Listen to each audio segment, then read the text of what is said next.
আমরা যে মুসলমান কি করে বুঝতে পারা যাবে? জানবেন কেমন করে? যে লোকটা মুসলমান বলবে দাড়ি আছে, কবি রবীন্দ্রনাথ ঠাকুরের দাড়ি ছিল, কাল মাসের দাড়ি ছিল, এরকম বড় বড় মনীষীদের দাড়ি ছিল। দাড়ি দেখে বিচার করা যাবে না যে মুসলমান কিনা। যদি জ্ঞানের দিক দিয়ে বিচার করা যায়, ইবলিশের জ্ঞান কম ছিল না। এরকম একটি একটি করে কথা বলতে গেলে অনেক সময় দরকার আছে, সেদিকটা আমি যাচ্ছি না। মৌলিক কথা যেটা সেটা হলো এই যে আমরা মুসলমানটা জানবো কেমন করে এই লোকটা মুসলমান। সকলের কথা ছেড়ে দিলাম, আপনার কথাটা বলুন, আপনি আমি মুসলমান হতে পেরেছি কিনা এটা কেমন করে জানবেন? আমি প্রকৃত কি মুসলমান? আমার ভেতরে কি ঈমান আছে? আমি যে নামাজ পড়ছি আমার নামাজ কি কবুল হচ্ছে? আমি যে দান করছি আমার দানটা কি গ্রহণ হচ্ছে? আমার সব উপদেশটা কি কাজে লাগছে? এটা কেমন করে জানতে পারবেন? অনেকে আমরা কথায় কথায় বলি নামাজ পড়ছি, ঠিক আছে, নামাজ কবুল হচ্ছে কিনা আল্লাহ জানেন। আল্লাহকে জানতে হবে না, আপনি নিজে জানবেন।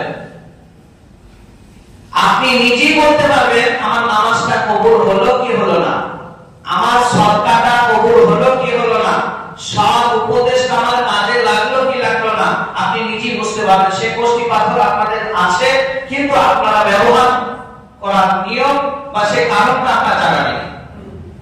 আমি খুব ছোট্ট করে বলি, যে আয়াতটা পরিবেশন করেছি পাঁচটা গুণের কথা, পাঁচটা আর তিনটে, 5 আর 3, যদি পাঁচটা গুণে গুণান্বিত যদি আমরা হতে পারি, বা এই পাঁচটা গুণ যদি আপনার আমার ভেতরে যদি থাকে, তাহলে আপনি প্রকৃত মুসলমান, আপনি মুমিন। বা এই পাঁচটা গুণে গুণান্বিত হলে নামাজ, সদকা, উপদেশ এগুলো আপনার কাজে লাগছে কি লাগছে না, এটা আপনি নিজেই বুঝতে পারবেন। এবার এই পাঁচটা গুণে গুণান্বিত যদি হতে পারেন, তার জন্য মহান পাক রব্বুল আলামিন 3খানা পুরস্কার রেখেছেন। যে আয়াতটা আমি আপনাদের সামনে তেলাওয়াত করেছি, একটি একটি করে বলছি, আপনারা শুনতে থাকুন। নাম্বার 1, আউযু বিল্লাহি মিনাশ শাইতানির রাজীম। ইন্নামাল মুমিনুনা আল্লাযীনা ইযা যুকিরাল্লাহ, ইন্নামাল মুমিনুন, সেই ব্যক্তিটা প্রকৃত মুমিন, সেই ব্যক্তিটা প্রকৃত মুমিন মুমিনা, সেই ব্যক্তিটা খাঁটি মুসলমান। কোন মানুষটা, কোন ব্যক্তিটা? আল্লাযীনা ইযা যুকিরাল্লাহ, যখন কোরআনের কথা বলা হবে, যখন হাদিসের বয়ান করা হবে, এই কোরআন আর হাদিস শোনার পরে ওয়াজিলাত কুলুবুহুম, তার দিলটা যদি থরথর করে যদি কেঁপে ওঠে, সুদ খেলে এরকম পাপ, জিনা করলে এরকম পাপ, মিথ্যা বললে এরকম পাপ, অসত্য পথে চললে এরকম পাপ, ভাইয়ের হাত মেরে ফেলে এরকম পাপ, ওজনে কম দিলে এরকম পাপ, এইভাবে পাপ পঙ্কিরা যত রয়েছে এগুলা শুনবেন, জানবেন, আর কবে কি ওয়াজিলাত কুলুবুহুম, আপনার দিলটা থরথর করে কেঁপে উঠবে। এক নম্বরটা কি? সেই ব্যক্তি মুমিন। পাঁচটা গুণের ভেতরে 1 নম্বর গুণ হলো কোরআন শুনবে, হাদিস শুনবে, ওলামাদের কাছে উঠবে, বসবে, আর কি হবে? ওয়াজিলাত কুলুবুহুম। ছোট্ট করে আপনাদের বুঝিয়ে দিই, এই যে আমি বক্সের মাইকে কথা বলছি, এই মাইকটার উপরে, মেশিনটার উপরে হাতটা দিয়ে থাকুন। 1 মিনিট আপনি হাতটা এরকম স্পর্শ করুন। যদি মেশিনটা থরথর করে কাঁপে, তাহলে আপনি আমি জেনে নেব ওই মেশিনটা আমি কাছে চালু আছে। আর মেশিনটার উপরে ওই হেডে যদি হাত দেওয়ার পরে যদি দেখবেন যদি না কম্পন হয়, যদি না কাঁপে, তাহলে আপনাকে জেনে নিতে হবে মেশিনটা বন্ধ আছে। বন্ধুরা আমার বলার বিষয় হলো, সেই ব্যক্তি মুমিন না বলেন যার ভেতরে মুখ মানে গুণ থাকবে, করবে, মুমিন বলে দাবি করবে, ওই মানুষটা যদি কোরআন শোনার পরে যদি তার দিলটা অধিকার কোনো মুহূর্ত যদি থরথর করে কেঁপে ওঠে, তাহলে জানবেন সেই মানুষটা মুমিন, সেই মানুষটা মুসলমান। আর যদি না কাঁপে, ও মৌলানা সুদ ব্যাপারে বলছে, ও জিনার ব্যাপারে বলছে, হ্যাঁ ওর মানে ওজনের ব্যাপারে বলছে, ও হামমারার ব্যাপারে বলছে, ওটা জুম্মার দিন খুতবায় বলতে হয় বলছে, আর আমরা সানাওয়ালা শুনতে হয় শুনছি। যদি এই মানসিকতা হয়, তাহলে জেনে নেবেন 100% আপনি এখন পর্যন্ত মুসলমান হতে পারেননি। মুমিন তো দুর্গা, মুমিন অনেক দূরের কথা, আপনি মুসলমানই হতে পারেননি। মুসলমান হলে, মুমিন হলে দিলটা কাঁপে। কাঁপার একটা হাদিস বলি। আল্লাহর নবীর জামাই হযরত ওসমান গনি, নাম আমরা অনেকেই জানি। হযরত ওসমান গনি মানে কম ছিল না, তা তিনি আশারে মুবাশশারার ভেতরে তিনি একজন। আলহামদুলিল্লাহ, জিন্দা অবস্থায় জান্নাতের সুখবর পেয়েছিলেন, জান্নাতের সার্টিফিকেট পেয়েছিলেন 10 ব্যক্তি, তার ভেতরে তিনিও একজন। তা সেই ওসমান গনি জান্নাত তার জন্য হালাল হয়ে গেছে, বৈধ হয়ে গেছে, জান্নাত সে চলে গেছে। বলবেন যায়নি কেন, বলেনি বলে। তা সেই ওসমান গনি নীরব নগর, যেটা কবরস্থান, আমরা তো অনেকেই কবরস্থানে যাই, অনেক এলাকায় দেখবেন যারা কবর খোঁড়া কাজ করে 5টা 10টা মানুষ যায়, যাওয়ার পরে দেখবেন 2 ব্যক্তি নিচে নেমে কবর খুঁড়ছে, কবর খোঁড়া কাজ করছে। করতে করতে করতে যখন ক্লান্ত হয়ে যায়, ওই 2 ব্যক্তি দেখবেন কবরের জায়গাতে উঠে, তখন সে বিড়িতে টান দেয়, বিড়ির পেছনে আগুন লাগিয়ে টান দেয়, কিংবা দেখবেন খৈনি জলে, কিংবা জর্দা জলে, কিংবা গোটকার পাতাটা ছিঁড়ে মুখে ভরে নেয়। তাহলে বলুন, আল্লাহর নবী বলেছেন তোমরা কবর জিয়ারত করো বেশি বেশি। কেন বলেছেন? ওই নীরব নগরে, ওই মানে কবরস্থানে এত অট্টালিকা, এত সুখ শান্ত ছেড়ে দিয়ে ওই মাটির বিছানায় 3.5 হাত তলায় তোমাকে শুতে হবে। যেমন করে তুমি আজকে যার জন্য তৈরি করছো, যার জন্য তুমি তৈরি করছো কবরটা, এইরকম কবর তোমার জন্য তোমার ছেলে, তোমার ভাই, তোমার ভাতিজারা তারা করবে কি? এইরকম কবর একটা তৈরি করবে, সেইটা শরণাপন্নর জন্য তোমাকে বলা হয়েছে কবর খোঁড়া কাজ করো, কবর জিয়ারতে যাও তুমি। আর আমরা কবর জিয়ারত করতে যাই, আমরা বিআইপি এর সঙ্গে বিভিন্ন দুনিয়াবি গল্প শুরু করে দিই। কালকে রাতটা তো কেমন হলো বলতো, কালকের কথাটা কেমন শুনলি বলতো, এইরকম দুনিয়াবি লোভনীয় কথা আমাদের আলোচনা হয়, কিন্তু আমাদের পরকালীন মানে আলোচনা কিছুই হয় না। কিন্তু হযরত ওসমান গনি তিনি একদিন নীরব নগর ওই কবরস্থানের পাশ দিয়ে যেতে যেতে যেতে তার দৃশ্য আমি আপনাদের সামনে একটা তুলে ধরি। তবে বিস্তারিত বলছি না, কবির ভাষাতে বলে দিচ্ছি আপনাদের। ভাই যারা পেছনে বসেন, জুম্মার দিন বসার নিয়ম এটা নয়। জুম্মার দিন বসতে গেলে সামনে জায়গা ফাঁকা রাখা যাবে না, এটা বড় বিয়াদবি। মাঝে একটা কথা বলি, হাদিস শরীফ হলো আল্লাহর নবী বলছেন যে একটা জুম্মা থেকে আরেকটা জুম্মা, তার মানে আজকের জুম্মায় যদি এই সুন্নতগুলো আমরা পালন করতে পারি, আগামী জুম্মা পর্যন্ত আল্লাহ রাব্বুল আলামিন আমাদের গুনাহ খাতা থেকে মানে 1 সপ্তাহ গুনাহ আল্লাহ ক্ষমা করে দেবেন। সুবহানাল্লাহ। হাদিসগুলো কি? এই দেখেন, নাম্বার 1, আজকের দিনে ফজরের নামাজ পড়তে হবে ইমামের পেছনে জামাতে। নাম্বার 2, আপনাকে গোসল করতে হবে, সূরা কাহাফ পড়তে হবে, এবং ভালো যে পোশাক আপনার বাড়িতে সবথেকে যেটা ভালো পোশাক, বিয়ে বাড়ি যাওয়ার জন্য যেটা রেখে নিয়েছেন, মানে আত্মীয় স্বজন বাড়ি যাওয়ার জন্য রেখেছেন, দেশ বিদেশে পাড়ি দেওয়ার জন্য রেখেছেন, সেই পোশাকটা পরিধান করে আজকের দিনে আসতে হবে। সেটা আতর ব্যবহার করতে হবে, সুরমা ব্যবহার করতে হবে, জায়তুন তেল দাড়িতে, মাথাতে, চুলে মালিশ করতে হবে। এইরকম ভাবে প্রায় 15 থেকে 17টি কথা রয়েছে, সেগুলো বলে আমি সময় নষ্ট করছি না। তবে এতটুকুই বলছি, আগে আগে আসতে হবে, গুছিয়ে গুছিয়ে বসতে হবে। প্রথম কাতার হয়ে গেছে, দ্বিতীয় কাতার, তৃতীয় কাতার আগে তৃতীয় কাতার, এইভাবে বসার পদ্ধতিটা বাড়ি থেকে হেঁটে আসতে হবে। এইরকম ভাবে যদি হাদিসগুলো পালন করি 1 সপ্তাহের গুনাহ আল্লাহ আপনার ক্ষমা করে দেবে। হাদিসগুলো তো শুনি আমরা, মানার চেষ্টা করব ইনশাআল্লাহ। যাক, আমি আমার কথায় ফিরে যাই। তা হযরত ওসমান গনি রাদিয়াল্লাহু তাআলা আনহু, সাহাবাদের নাম শুনলে সবাই একটা দোয়া বলবেন মনে মনে রাদিয়াল্লাহু তাআলা আনহু, নবীদের নাম শুনলে একটা দোয়া বলবেন মনে মনে সাল্লাল্লাহু আলাইহি সাল্লাম। এই নেকিগুলো থেকে কেন বঞ্চিত হচ্ছে? বসে বসে নেকিগুলো সঞ্চয় করুন, এটা নেকি সঞ্চয়ের জায়গা। তা ভাই বন্ধুরা আমার, হযরত ওসমান গনি তিনি যখন ওই কবরস্থানে ওই পাশ দিয়ে চলে যাচ্ছেন, হযরত ওসমান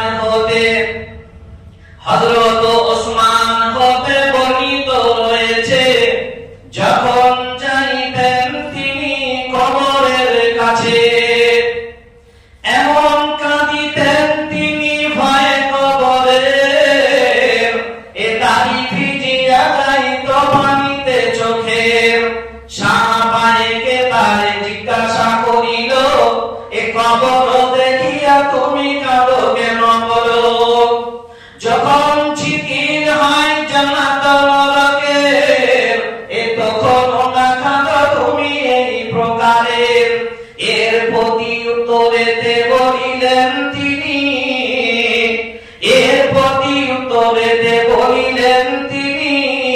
এমত মর বলে গেছেন নবী গুণমণি। কবর প্রথম মঞ্জিল যেন আখেরের, পাইলে না যাবে সেটা ভয় নাই ফের। আর সেখানেতে যদি না পাও উদ্ধার, কোন মঞ্জিলে আর না হইবে পার। তোমার অবস্থা যেন এরূপ হইবে, মানধন সবই তোমা করিয়া থাকিবে।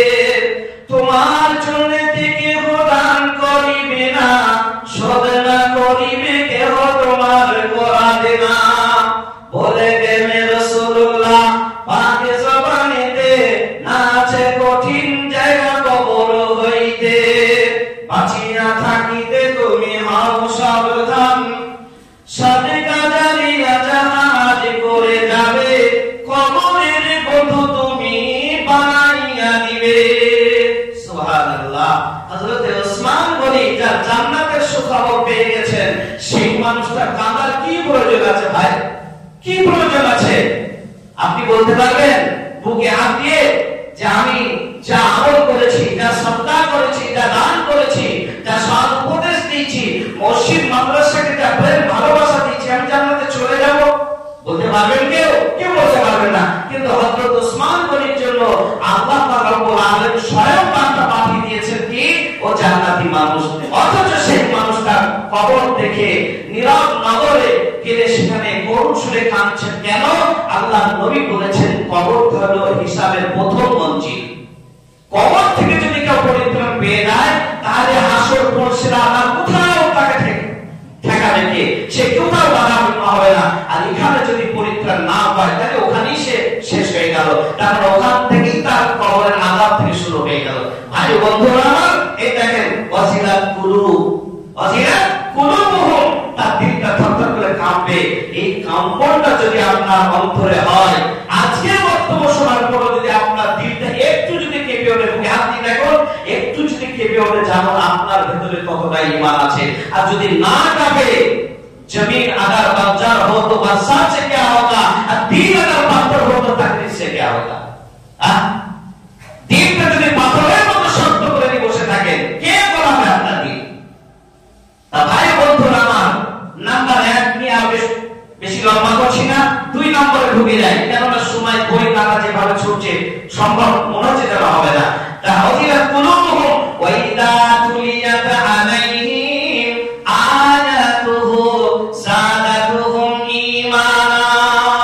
নাম্বার 2 বলছি, 1 নম্বর ছেড়ে দিলাম, এবার 2 নম্বর বলছেন যে সাদাতুহুম ঈমানা ওয়া আলা রাব্বিহিম ইয়াতাওয়াক্কালুন। নাম্বার 2 এর ভেতরে আল্লাহ জানিয়ে দিলেন আমার যে কুদরত রয়েছে, আমার যে নিশানা রয়েছে, আমার যে নিদর্শন রয়েছে, এই কুদরতি মানুষ জানবে, শুনবে, আর সাদাতুহুম ঈমানা, তার ঈমানটা বেড়ে যাবে। আল্লাহর কুদরতি দেখবেন, আল্লাহর কুদরতের কোনো শেষ আছে পৃথিবীতে? আসমানের নিচে জমিনের উপরে আল্লাহর কুদরতের কোনো শেষ নাই। তবে দুটো একটা কথা না বললে আপনারা তো বুঝবেন কেমন করে আল্লাহর কুদরতি কোনগুলো বলে। আমার দিকে লক্ষ্য করেন, এই জায়গায় নামাজের বুড়ো আঙুলটা দেখছেন।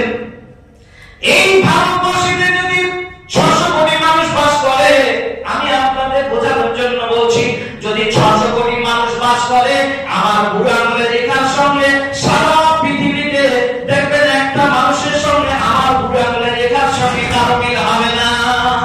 এটা হলো কি আল্লাহর কুদরত। জাতুহু বিঈমানা, এই কথা শুনবে, জানবে, বুঝবে, আপনার ঈমানটা বৃদ্ধি হবে, ঈমানটা বেড়ে যাবে। আল্লাহর কুদরতি দেখবেন, আপনার আমার মাথায় চুল রয়েছে, আপনার মাথায় যদি 5000 চুল থাকে, ধরে নেন আপনার মাথায় 5000 চুল আছে, একটা গাত্রে নিয়ে এসে মাথার চুলগুলো যখন কেটে নিচে জমিনে ফেলে দিলেন, আপনি মনে করলেন চুলগুলো একই রঙের, একই সাইজের, একই রকমের। আজকে কম্পিউটার যুগের মানুষ, আজকে বৈজ্ঞানিক রিসার্চ করে গবেষণা করে বার করেছে 1400 বছর পূর্বের কথাকে আজকে 70 রূপান্তরিত করে দেখিয়ে দিয়েছেন। বলল তোমার মাথায় যদি 5000 যদি চুল থাকে, তাহলে একটা চুলের সঙ্গে আরেকটা চুলের মিল নাই, 5000 রকমের চুল। আল্লাহর কুদরত এগুলা, আল্লাহর কুদরতের কোনো শেষ নাই। আমি এরকম যদি শুধু আল্লাহর কুদরতের কথা আপনাদের সাথে বয়ান করি, এরকম ঘন্টা পর ঘন্টা পার হয়ে যাবে, সম্ভব হবে না। আমার বলার যেটা মৌলিক কথা সেটা হলো এই যে আল্লাহর কুদরতের কথা জানবেন, শুনবেন, নিজের চোখে দেখবেন, আর কি হবে জাতুহু ঈমানা, আপনার ঈমানটা মজবুত হয়ে যাবে, বেড়ে যাবে। সুবহানাল্লাহ। 2 নম্বরে ছেড়ে দিয়ে 3 নম্বরে ঢুকে যায়, ওয়া আলা রাব্বিহিম ইয়াতাওয়াক্কালুন। নাম্বার 3 সেটা হলো কি আপনার সুখে দুঃখে, রাতে দিনে, সর্বহালে সর্ব অবস্থাতেই আপনার ভরসা থাকবে। মুমিন যে হবে, সকলের নয়, মুমিন যে হবে, মুসলমান যে হবে, তার ভরসা থাকবে তার উপরে, আল্লাহর উপরে ভরসা থাকবে। সন্তান মানে পুত্র সন্তানের মালিক কে? আল্লাহ। কন্যা সন্তানের মালিক কে? আল্লাহ। উভয়ের মালিক কে? আল্লাহ। না দেনেওয়ালাকে সেও আল্লাহ, দেনেওয়ালা আল্লাহ। তার এই সব কিছুর মালিক যদি আল্লাহ হয়, ভাই বন্ধুরা আমার একটা কথা দিয়ে আপনাদেরকে বুঝিয়ে দিই, ভাবছিলাম না করবো না, কিন্তু দুটো একটা যদি ডাইনে বাঁয়ে না বলি আপনারা ক্লিয়ার হতে পারবেন না। যেমন আপনারা মুসাল্লায় দাঁড়িয়ে, নামাজের পাটিতে দাঁড়িয়ে আপনারা একটা শপথ বাক্য করছেন। ভালো করে কথাটা শোনার চেষ্টা করি। এখানে নামাজের ভেতরে কি সুন্নাত, কি ফরজ, মানে কি বেদের, আর যে কোনো নামাজ পড়ুন না কেন, তবে আপনি জানাজায় পড়ুন না, যাই পড়ুন না কেন, যে লা সালাতা লিমান ইয়াকরা বিফাতিহাতিল কিতাব, সালাত, যে কোনো সালাত কমপ্লিট হবে না যদি সূরা ফাতিহা আপনি না পাঠ করেন। তাহলে সেই সূরা ফাতিহার ভিতরে একটা শব্দ আছে, দেখেন, ইয়াকা না'বুদু ওয়া ইয়াকা নাস্তাঈন। এই শব্দটা আপনাকে বলতে হবে সূরা ফাতিহার ভিতরে, এই শব্দটা আপনাকে বলতে হবে। এর অর্থ মতলবটা কি বোঝাবেন? আল্লাহ রাব্বুল আলামিন কি বোঝাতে চাইলেন, আমাদের কাছে কি বার্তা দিলেন? বিদেশি ভাষা কোনোদিন বোঝার চেষ্টাও করি না, কিন্তু বলতে হয় তো আমাকে আমরা বলি চললাম। এর অর্থ না জানার ফলে আমাদের দিলটা কাঁপে না।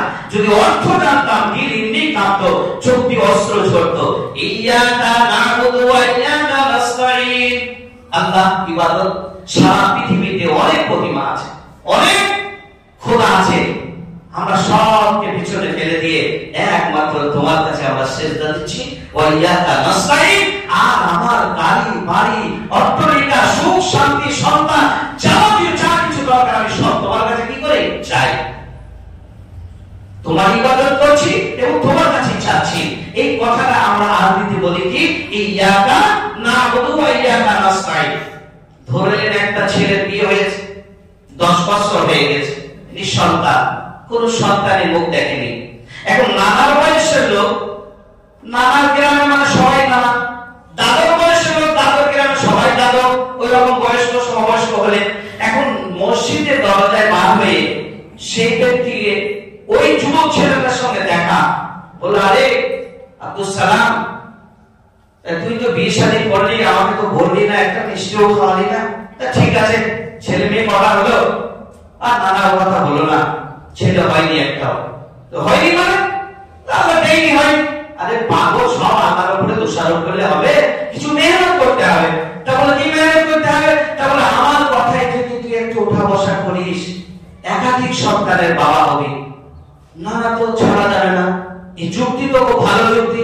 চলো, তুমি আজকে কি খেতে ভালোবাসো আগে বলো। চায়ের দোকানে যাবে না, মিষ্টির দোকানে যাবে না, বিরিয়ানির দোকানে যাবে, কোথায় যাবে বলো?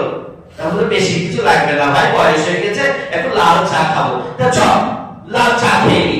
এবার চায়ের দোকানে গিয়ে বলছে না না, এইবার বলো তোমার যুক্তিটা আমি চায়ের চমক মারবো আর তোমার যুক্তিটা আমি শুনবো।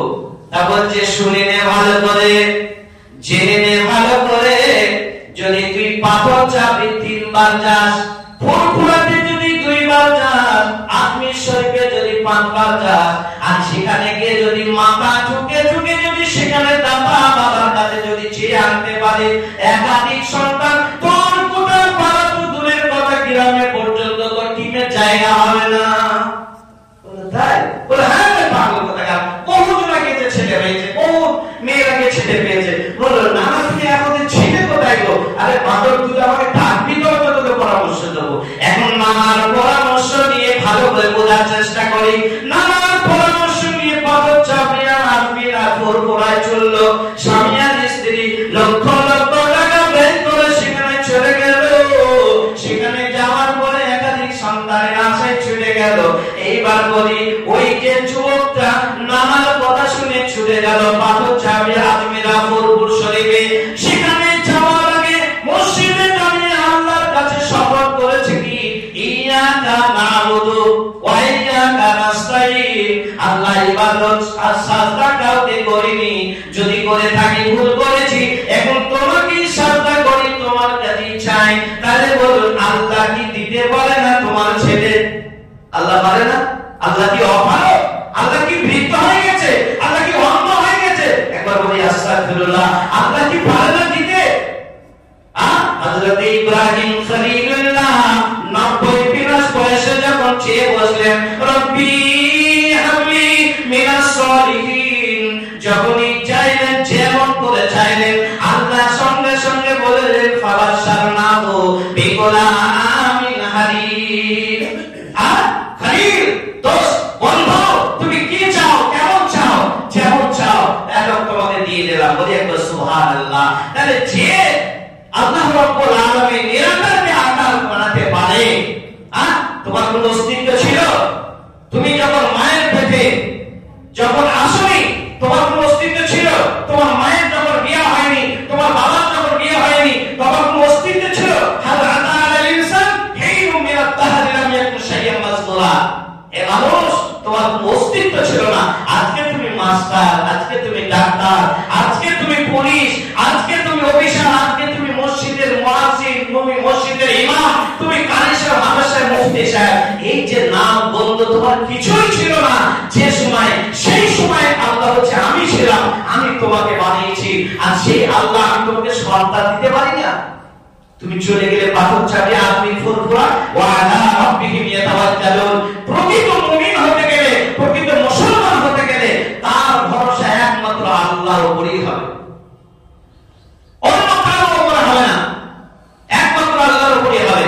এবার আমি ছেড়ে দিই ওয়া আলা রাব্বিহিম ইয়াতাওয়াক্কালুন, সেটা অতিক্রম করে চলে আসি। এইবার 4 নম্বরে ঢুকে যাচ্ছি। আমি একটু তাড়াতাড়ি বলছি, বুঝতে পেরেছেন? বেশি ব্যাখ্যা বিশ্লেষণ করার মতো জায়গাটা নয়, এমনি সময় হয়ে গেছে। তবে তবু দুটো কথা ছোট করে বলে নিই। আল্লাযীনা ইউকিমুনাস সালাতা, যে মুসলমান হবে, বাইনাল আবদি ওয়া বাইনাল কুফরি তারকুস সালাত, একটা মুসলমান, একটা গায়ের মুসলমান, একটা হিন্দু, একটা মুসলমান, একটা খ্রিস্টান, একটা মুসলমান, একটা মুচি, একটা মুসলমান, একটা গম, একটা মুসলমান, তার ভিতরে ডিফারেন্ট পার্থক্য হবে। একটি সেটা হলো সালাত, সালাত, সালাত, নামাজ, নামাজ, নামাজ। যার ভিতরে নামাজ আছে সে মুসলমান। চুরি করছে তবু মুসলমান, ডাকাতি করছে মুসলমান, ছিনতাই করছে মুসলমান, মার্ডার করছে মুসলমান, তবে সালাতকারী মুসলমান। যদি তার ভিতরে সালাত থাকে, তবে সালাত, নামাজ আদায় করতে করতে তার পরিবর্তনটা কি দাঁড়াবে দেখেন। আল্লাহ কোরআনে জানিয়ে দিয়েছেন ইন্নাস সালাতা তানহা আনিল ফাহশাই ওয়াল মুনকার। আল্লাহ কি জানিয়ে দিলেন? ইন্নাস সালাত, নিশ্চয়ই যে নামাজ আদায় করবে, যে নামাজি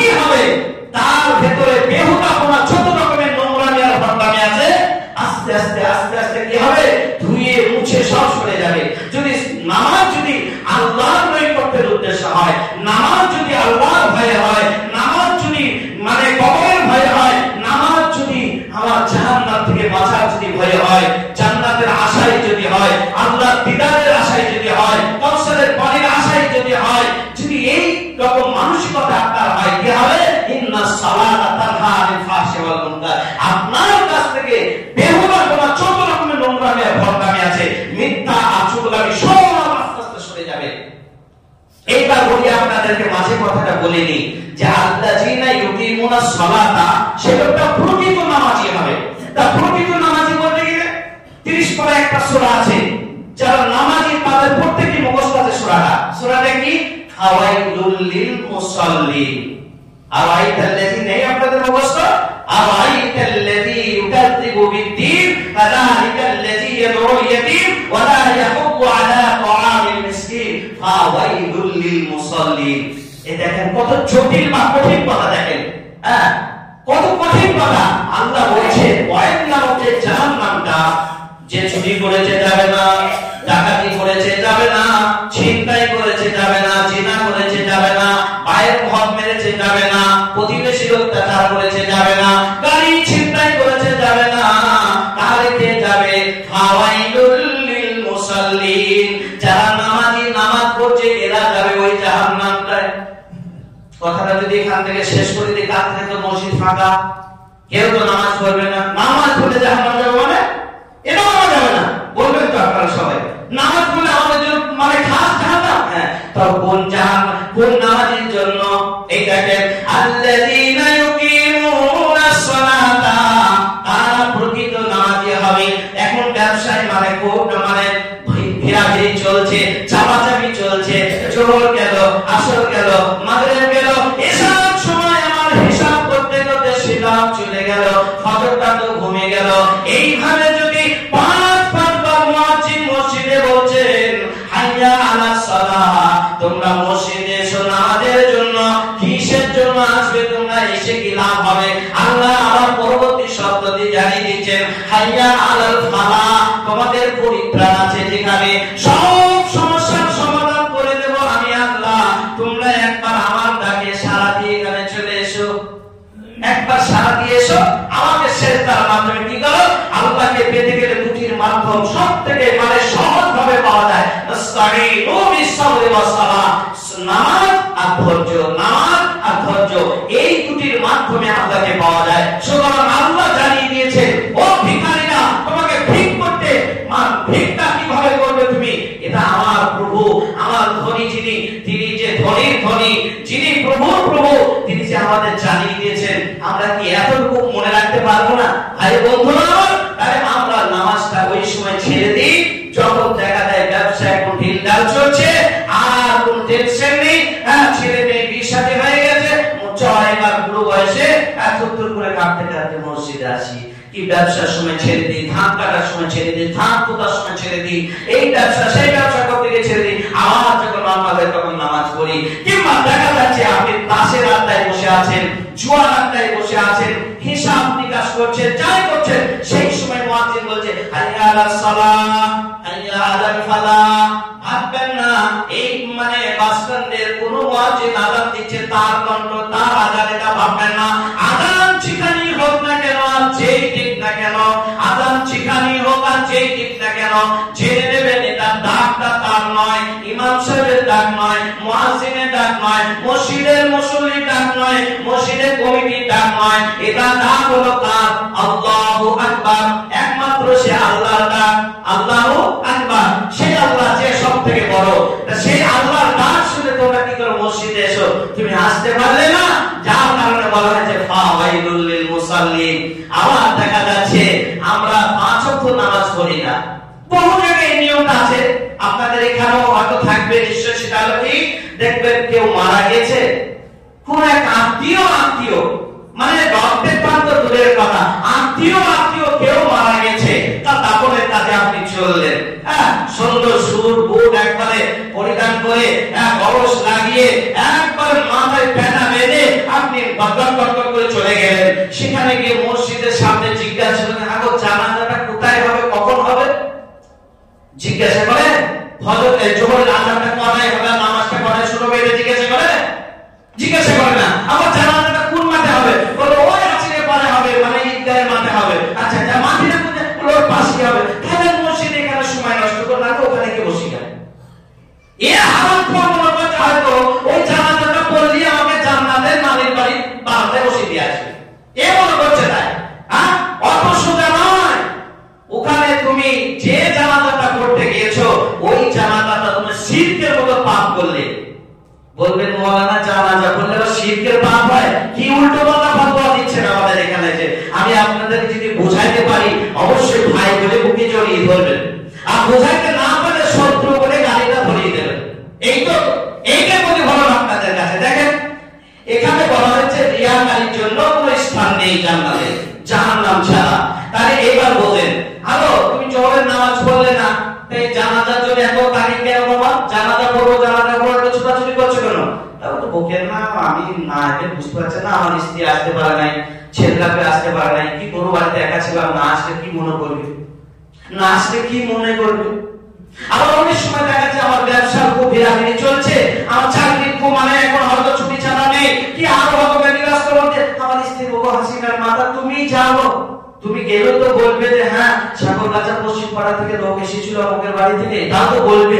মানে এই যে আত্মীয়তা ছিন্ন হয়ে যাবে, ও মা বাবাতে যদি আমি না হাজির হই, তাহলে আমার বাপ পড়াতে হয়তো আসবে না। এই দেখেন, তাহলে এটা আল্লাহ নৈকট্যের উদ্দেশ্য হলো না মানুষ মানুষের জন্য হলো? এটা মানুষ মানুষের জন্য হলো। আর মানুষ যদি মানুষের জন্য যদি কিছু করে, এইরকম যদি ইবাদত করে, তাহলে শিরকের মতো পাপ হবে। আপনি জোহর পড়ুন, তারপরে আপনি জানাজায় শরীক হন, কিন্তু আমরা তা করি না। হাওয়াইলুল লিল মুসাল্লিন, ও নামাজিরা, ও মানে হক্কারি নামাজি আর হক্কারি নামাজি, তোমরা যারা আছো ভালো করে কান খুলে শুনে নাও। তোমরা যদি মুমিন হও, তোমরা যদি মুসলমান হও, তাহলে আল্লাযিনা ইউকিমুনাস সালাত, তোমরা প্রকৃত নামাজি হবে, যে নামাজের মাঝে কোনো গ্যাপ চলবে না।